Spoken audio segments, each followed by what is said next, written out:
Speaking of the US Secretary of State, Antony Blinken, he's in Saudi Arabia on a 3-day visit, one that promises to be a challenge for him. On Tuesday, Blinken met Crown Prince Mohammed bin Salman. The talks covered a range of issues like security, economy, terrorism, and the war in Yemen. But one line from the US statement stands out. Let me read that out. The Secretary also emphasized that our bilateral relationship is strengthened by progress on human rights. That's important to note. Joe Biden campaigned by promising a tough line on Riyadh.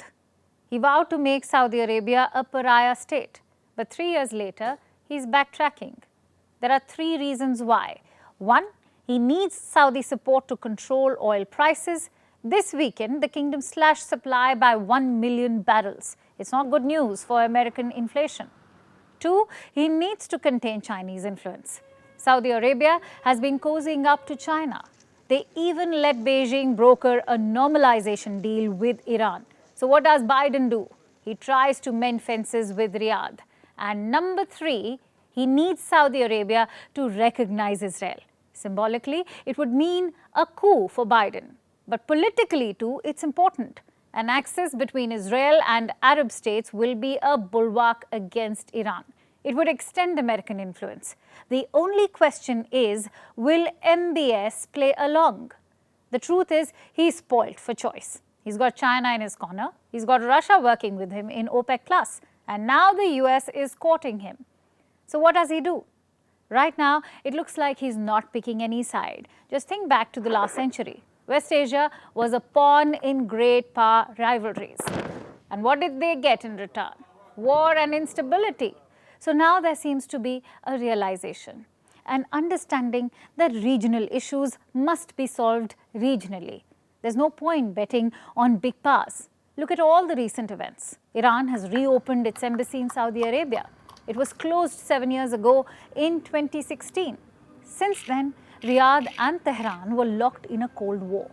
They backed opposing sides in the conflict between Yemen and Syria. But now they're mending fences. Their foreign ministers met in Cape Town last Friday. Iran said good progress was made in bilateral ties. Another development was reported on Saturday. Iran announced the creation of a new naval alliance. Guess who's on board? Saudi Arabia and the UAE. It would have been unthinkable a few years ago. The alliance also includes Bahrain, Qatar, Iraq, Pakistan, and India.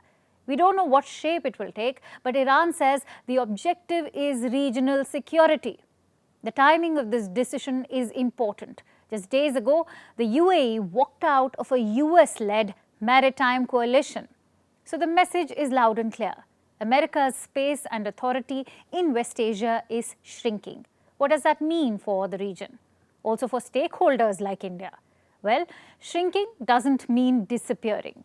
The US is still the chief weapons supplier in the region. That won't be changing overnight. So the talk of West Asia picking China over the US is premature. But there's a more realistic assessment, a multipolar West Asia. That should be India's goal as well.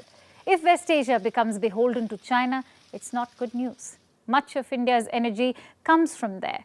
Plus, there is a sizable Indian population living in the Gulf. So more engagement is key, whether bilaterally or through groups like the I2U2. As for Antony Blinken, he's got his work cut out. The US has very little leverage over MBS. Weapons is the only carrot Biden can dangle. But Democrats back home won't be happy. It's the biggest headline in global sports, except it's more political than sports. A major golf merger has been announced. 3 parties are involved: PGA Tour, which looks after golf in North America, DP Tour, which handles the European leg, and LIV Golf, which is a breakaway league funded by Saudi Arabia. It's hard to explain how big this is. So to make it easier, let's understand the basics.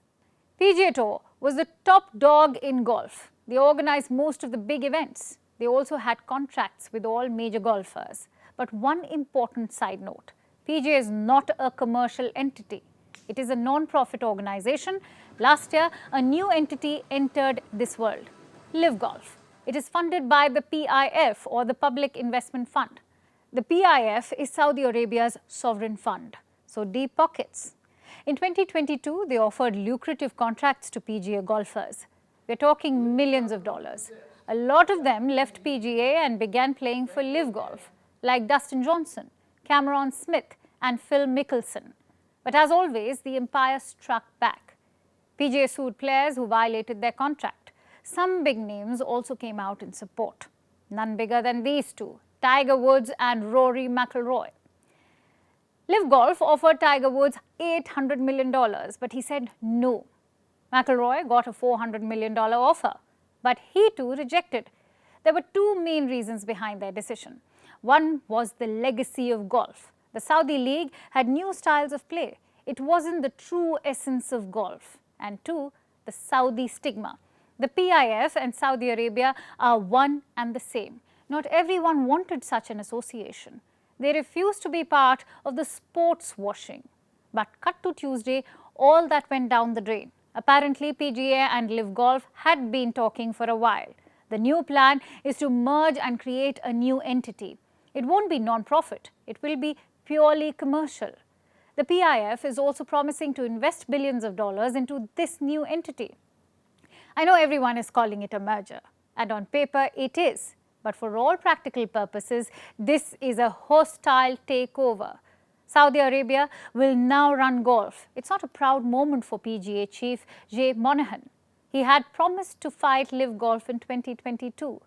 Now he says circumstances change. I recognize that people are going to call me a hypocrite. And anytime I've said anything, I said it with the information I had at that moment. And I said it based on someone that's trying to compete for the PGA Tour and our players. And so I accept those criticisms. But circumstances do change, and I think that, in looking at the big picture and looking at it this way, that's what got us to this point. PGA says the merger will end divisions, but the opposite is happening. Some golfers have come out in open criticism. A, they were not consulted about the deal, and B, many of them turned down lucrative contracts with LIV Golf. They did so to protect PGA, the same PGA which has now betrayed them. So what happens next? All legal cases between PGA and LIV Golf will end. Logical, since they have merged. Also, players who joined LIV Golf can go back to PGA tours. So no more LIV golfers and PGA golfers. Everyone can play everywhere. I know it's a bit technical if you don't follow golf, but like I said, this is also about politics. Saudi Arabia is not a golfing country. It's not like they are emotionally invested in the sport. This is pure sports washing. Saudi Arabia is using its money to take over golf. You may ask, why golf? Because the sport was struggling for relevance. Viewership was down, prize money and advertising was down. So Saudi Arabia's petrodollars were too good to refuse. But don't think it's only golf. Saudi Arabia's PIF has bought 75% stake in 4 national clubs. They are planning to splurge. Cristiano Ronaldo already plays there. Karim Benzema joined this week. And rumor is Lionel Messi could be next. Saudi Arabia's plan is to use sports to hide the bad stuff. Things like human rights abuses or their treatment of women. Experts call this strategy sports washing. It has led to backlash from rights organizations and activists. Even the golf merger has been criticized. Families of 9/11 victims have slammed the PGA Tour. Remember, the attackers on 9/11 were Saudi citizens, but none of it seems to matter. Not the rebellion by players, not the criticism by fans, not the backlash from rights organizations. All that matters is the money. I guess PGA chief Jay Monahan had refused even a meeting with LIV Golf. But now he's effectively sold out to Riyadh. Don't ignore this story because it's boring old golf, because it could be your favorite sport next. Staying with West Asia, let's look at something else making news in Iran. Tehran says it has developed a hypersonic missile. The missile, named Fatah, was unveiled yesterday. The unveiling ceremony was attended by Iranian President Ibrahim Raisi. Also present were senior commanders of Iran's Islamic Revolutionary Guard. Why the grand event? Because a hypersonic missile marks a new milestone in Iran's missile program. A missile is considered hypersonic when it can travel at least 5 times the speed of sound. That makes it a problem for most missile defense systems. The new Fatah missile can allegedly travel at 15 times the speed of sound. If it isn't an exaggeration, that would be quite a feat. Iran says the Fatah hypersonic missile is a crucial deterrent. Here's our report. Iran, the Shiite hegemon in West Asia, Saudi Arabia's rival for dominance, Israel's existential threat, and America's perpetual headache in what it calls the Middle East. Tehran has caused a stir yet again. It has unveiled a powerful new weapon. This is the Fatah hypersonic missile. It was introduced with great fanfare on Tuesday. Top Iranian officials were invited to the show, from President Ibrahim Raisi to the commanders of Iran's Islamic Revolutionary Guard Corps. And the center stage was reserved for the Iranian military's latest toy, the Fatah hypersonic missile. Iran says it's a game changer. We are able to precisely hit any target within the range of 1400 kilometers, and there exists no system that can rival or counter this missile. That is General Amir Ali Hajizadeh, the commander of the Revolutionary Guard Aerospace Division. His department developed the Fatah missile. He says it can reach speeds between 13 to 15 times the speed of sound. That's Mach 13 to Mach 15 in technical terms. It's quite an achievement. To qualify as hypersonic, a missile just needs to be 5 times faster than the speed of sound, or Mach 5. The Fatah can supposedly reach 3 times that speed. Impressive, if true. Then there's General Hajizadeh's other boast. He says there exists no system that can rival or counter the Fatah missile. Was that just grandstanding? 2 missile defense systems in West Asia may have been on the general's mind when he made this claim: the US Patriot system and Israel's Iron Dome. Both are famously effective. Both are used by Iran's rivals. Now, Iran says nothing can counter its attacks. So, is Tehran trying to drum up tensions to provoke a new conflict? Well, Iran says this will boost its deterrence power and help maintain peace. Today we feel that the deterrent power has been formed. This power is an anchor of lasting security and peace for the regional countries. Deterrence isn't a new concept, of course. Everyone relies on it. The concept is simple. Make the enemy think it isn't worth attacking you due to the potential casualties. All countries, especially the nuclear-armed ones, employ this thinking. But while the new missile may dissuade a military attack, Iran's enemies have already responded with hostile moves of a different kind: more sanctions. As soon as Iran went public with the Fatah missile yesterday, the US went to work. Yesterday itself, Washington imposed over a dozen new sanctions. They targeted people and entities in Iran, China, and Hong Kong. Why China and Hong Kong? The US believes that firms in China and Hong Kong are helping Iran's military ambitions. One of the people sanctioned is Iran's defense attaché in Beijing, Dawood Damghani. The US says he helped procure parts and technology for key actors in Iran's ballistic missile development. And it doesn't seem far-fetched. China has been developing hypersonic missiles for a while now. Beijing's hypersonic program is ahead of Washington's. It's very possible that it helped out a fellow US rival. Now, the question is, what next? Will this new Iranian weapon spur the US into ramping up its own hypersonic program? Will Israel enter the hypersonic arms race? What about Saudi Arabia and the Gulf states? The only thing that's certain is that tensions in West Asia aren't dying down anytime soon. Now let's shift focus to France. The country saw another round of protests yesterday. Protests against President Emmanuel Macron's new pension law. This was the 14th mass protest against the law. It came ahead of a parliamentary debate set to take place tomorrow. Opposition parties are going to try and strike down this pension law. Yesterday's protests were supposed to be a show of strength, but that strength seems to be wavering. The turnout was the lowest since these protests began. This is according to both the protest organizers and government officials. So has Macron finally won? Has the protest movement run out of steam, or is something else on the cards?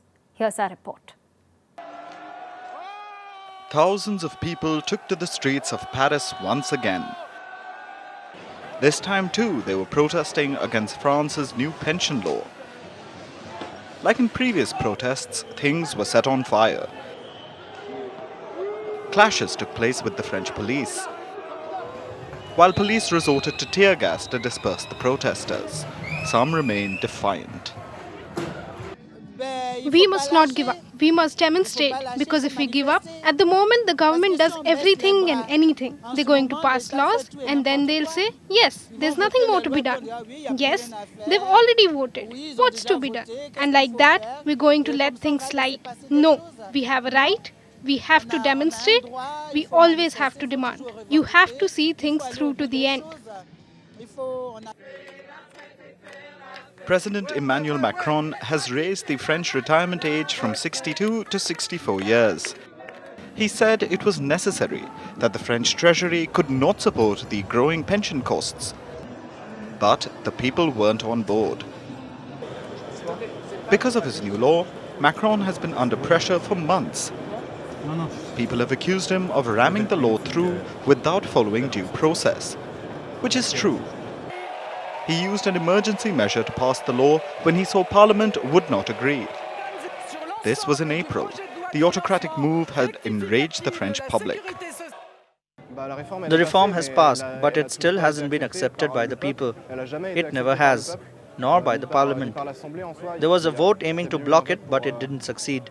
But it's different from a vote to make it pass. The reform passed without our democracy, so it's important to make the government understand that we never wanted this reform, and that it's time that the people speak, because it shows that the government doesn't care more and more about people's will. And so it's important that we take the power back on that level. Over 782,000 people had demonstrated against Macron's diktat on the 1st of May. Those are the government's official figures. Protest organizers had claimed that the real number was 3 times as much. But yesterday's protests seemed subdued in comparison. The government says only 281,000 people came out to protest. Even the protest organizers say the turnout was low. So, does this mean that the protests are winding down? Well, there are some people who are steadfast. I'm here for the 14th time. I've taken days off work. I've lost a lot of money, but I'm here and I'll always be here. Some others blame external factors for the low turnout, like the summer. They say the protests will pick up again once the weather improves. We know very well that they're going to do the same thing to us. It's summer, so there'll be far fewer mobilizations.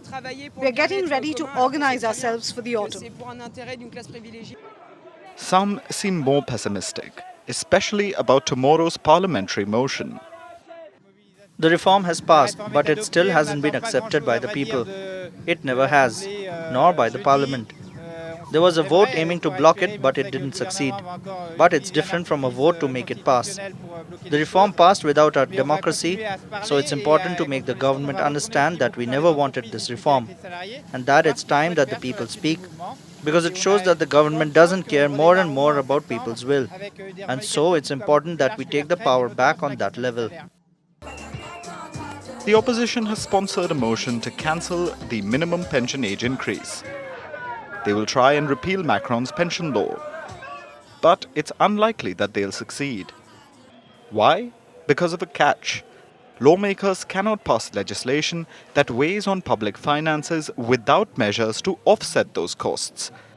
So the repeal attempt might get thrown out.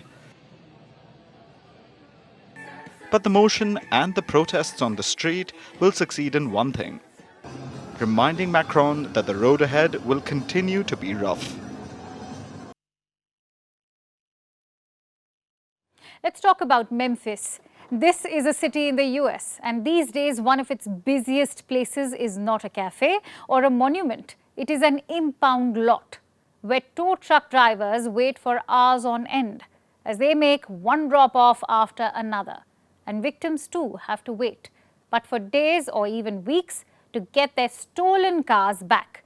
In this impound lot, thousands of cars have been squeezed in a tight space and most of them are stolen. All thanks to the grand auto theft. No, not the video game. A real-life auto theft, which ironically has been inspired by something virtual. TikTok videos. Yes, TikTok, the social media app, has given birth to an explosion of auto thefts. And they are taking over US cities like New York, Baltimore, Cleveland, Milwaukee, San Diego and Seattle. And the target of these thefts are mainly two manufacturers, two South Korean automakers who have proven to be especially vulnerable to this theft. And I'm talking about Kia and Hyundai. Let's look at some numbers. About 11,000 cars were stolen in Memphis last year. That's twice as many as in 2021. And roughly a third of them were late model Kias and Hyundais. New York reported 977 thefts in the first 4 months this year. That's up from 148 in the same period in 2022. And the number of stolen Hyundais and Kias have doubled since last year. Hyundai and Kia thefts increased by 767% in Chicago last year, and 61% of vehicles stolen in St. Louis in the last year are Kias and Hyundais. You got the drift, and so do these cities. So now they have sued these two car makers. They've had enough, and they are taking the car makers to court over negligence and selling vehicles that are too easy to steal. These cities have faulted the automakers' failure. What are we talking about? Between 2011 and 2022, Kia and Hyundai have promised to do something they did not. They were supposed to install anti-theft devices called immobilizers in their cars. As many as 8.3 million US vehicles need these immobilizers. But they weren't updated. And the result? Auto theft within seconds. Crime sprees, public harm, even reckless driving. People don't need any sophisticated tech to steal cars. All that's required is a TikTok app and a quick search on how to steal a car. In a matter of seconds, tens of thousands of videos line up. They even have their own hashtag, and they provide tips on vehicle theft. They tell you it doesn't take much. All you need is a screwdriver, a USB cord, and a hot wiring know-how. Simple, right? Apparently so. And let me be clear, in no way am I encouraging you to steal a car or sharing hot tips with you. I'm telling you just what the world has come to and how appalling this is. Because do you know who these videos target? Who end up as culprits of auto theft? Teenagers or young adults. Taking the example of Memphis again. More than half of the 175 people arrested this year were teenagers. And this is just one example of many. But why are teens stealing these cars? Experts say mainly for kicks and viral views, but also for other crimes like robberies and car crashes. So the damage is not just cars. Several teens have died or been seriously hurt because of this, let alone the harm this brings to the victims, yet brimming with auto theft knowledge coupled with newfound TikTok-inspired confidence, these teens are going after Kia and Hyundai cars, which have become quite the sweet spot due to their failures, but also because of their popularity. The two Korean car brands accounted for about a tenth of US auto sales last year. Except now, they seem to be even more popular for wrong reasons. And now they are clearly under fire. But this isn't new. Last month, the automakers reached a $200 million settlement in a consumer class action. That covered about 9 million vehicle owners in the US. But even so, the biggest battle these car makers face is not against these lawsuits, but a simple TikTok trend that has gone viral and found a fan in the teenage American spirit. And now it is ripping them off one viral video at a time. The question is, when will this real life game of Grand Theft Auto end? When was the last time you used a check? It's probably been a while, right? Because using check has become a rare occurrence. They are old-fashioned, costly and time-consuming. With banking at our fingertips, who wants to visit an actual bank to deposit a cheque anymore? As ancient and taxing as this sounds, there was a time when cheques were the hot new payment tech. This was in the years after World War II, when newly affluent households across the world adopted cheques. But now, these pieces of paper are a remnant of labour-intensive banking era, which is why many countries want the cheque to check out of their banking system. And Australia is one of them. It has signed the cheque's death warrant, and the land down under wants to end its use by 2030. But this is not too surprising. Over the past decade, there has been a 90% decline in the use of cheques in Australia, which have become a mere legacy payment in the country. Only a small number of them are being used. The government says 98% of personal cheques and 100% of those in commercial settings can be serviced through internet banking. So what's the plan? A winding down process is expected, and the government plans to begin it soon. The banking system will now have to reduce its dependence on cheques and move on to use other payment methods. They have a deadline for this. They need to transition by 2028. And by 2030, the use of cheques will be completely discontinued. The government wants this transition to be gradual and coordinated. Question is, why now? If cheques have been on a continuous decline, why is Australia suddenly thinking about them? Because big changes are underway, and the country is actively bracing for the digital era. So it is introducing a range of payment reforms, and discontinuation of cheques is just one of them. It is setting out a roadmap because it wants to modernize their payment infrastructure. And Australia isn't the only one doing so. Many countries have reduced using cheques. Some have even stopped altogether. In India, the share of cheque payments has been steadily declining. It reduced from 14% in 2010 to 3% now. In the UK, cheques now account for less than 1% of retail bank payments. Germany, Sweden and Norway use almost no written cheques. Finland abandoned the personal cheque in 1993. Poland followed suit in 2006. So countries are reducing their dependency on cheques. And what is their new financial love affair?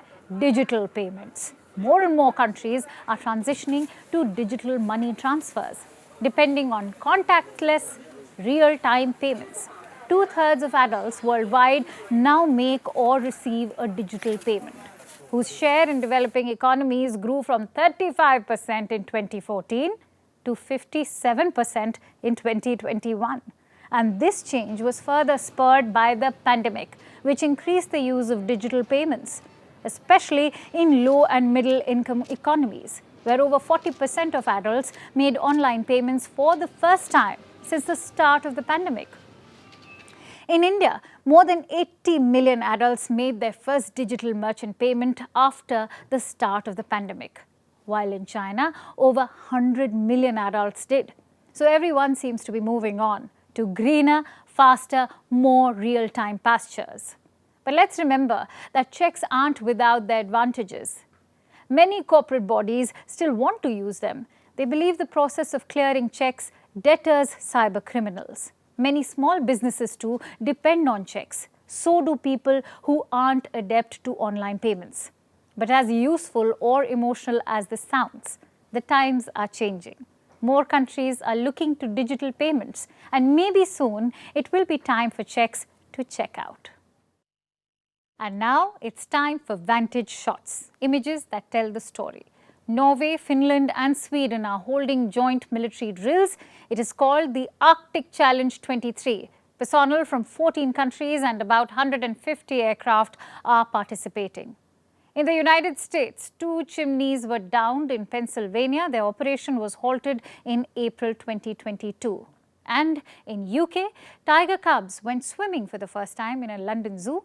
And finally, what makes June 7th significant? We're taking you back in history. On this day in 1975, the first ever Men's Cricket World Cup began in England. India and England played the first match of the tournament. England won the first match, but West Indies won the first ever World Cup. We leave you with that. Thank you so much for watching. We'll see you tomorrow.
still.